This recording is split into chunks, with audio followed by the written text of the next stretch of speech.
questions, and he could not specify any document by which any person could use to show to the OPP who is the legal title owner of property. So the OPP has rejected all legal documents as who is the property owner. And not only that, because they don't know who is the legal property owner, they actually threaten to arrest the legal property owners instead of the occupiers. The courts have already strongly rebuked this approach that the OPP has, and it has rebuked the McKinsey government. In one ruling regarding that very property that you saw the video on, the Superior Court judge said the same government that advises the plaintiffs not to pay extra government development fees refuses to enforce its property rights and threatens to arrest its agents if they try to enforce their rights on their own. The court went on to say that the OPP, or the police, have the right to use their discretion in the enforcement of the law and private property rights. A blanket refusal to assist a property owner or a class of property owner, however, would be abuse of that right. This is the strongest wording as well. The police have no right to prevent a plaintiff from acting within their rights under Section 41 of the Criminal Code.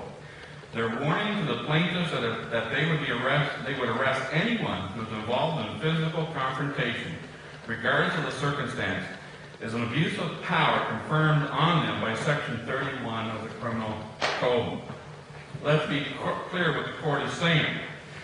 Everybody in Canada has the right under Section 41 of the Criminal Code to remove trespassers from property. Not only are OPP officers refusing to help property owners, which the court states is an abuse of their authority, but the OPP officers are threatening the property owners that they will be the one arrested, as I was last Thursday, if they exercise their authority under Section 41 of the Criminal Code. The OPP have trained their officers to violate the law by refusing to assist property owners, and also by having officers threaten the legal owners instead of the illegal occupiers. In Hagersville in 2008, another town about 10 minutes from Caledonia, a few native protesters showed up one day to shut down the development. We videotaped two OPP officers helping these protesters build the barricade to stop the legal owner from using his own property. Jeff Parkinson, a Canadian founder and cameraman, filed criminal charges privately against these two officers. The Crown immediately stepped in and did everything they could to discredit Jeff while caring nothing about the fact that the OPP willfully aided native protesters in a criminal act. The Justice of the Peace fell for the Crown's BS and refused to issue the charge. Jeff filed what's called a mandamus application in Superior Court to force the criminal charge against these two officers. Again, the Crown did everything they could to discredit Jeff during the application.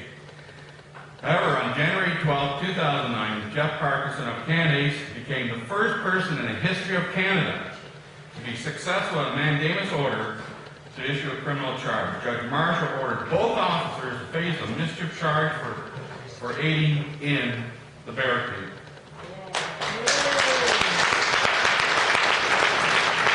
Not surprisingly, the Crown immediately stepped in and stayed in charge.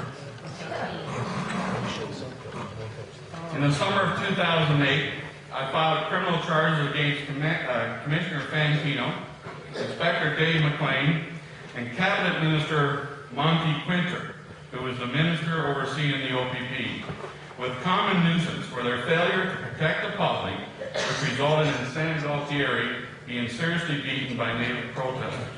The Crown immediately stepped in and stayed the information before I presented any evidence in court. I filed a mandamus application, and Judge Marshall on July 2nd, 2009, ruled that the Crown had exceeded their jurisdiction and ordered a new proceeding to hear the evidence against Fantino, McLean, and Quinton.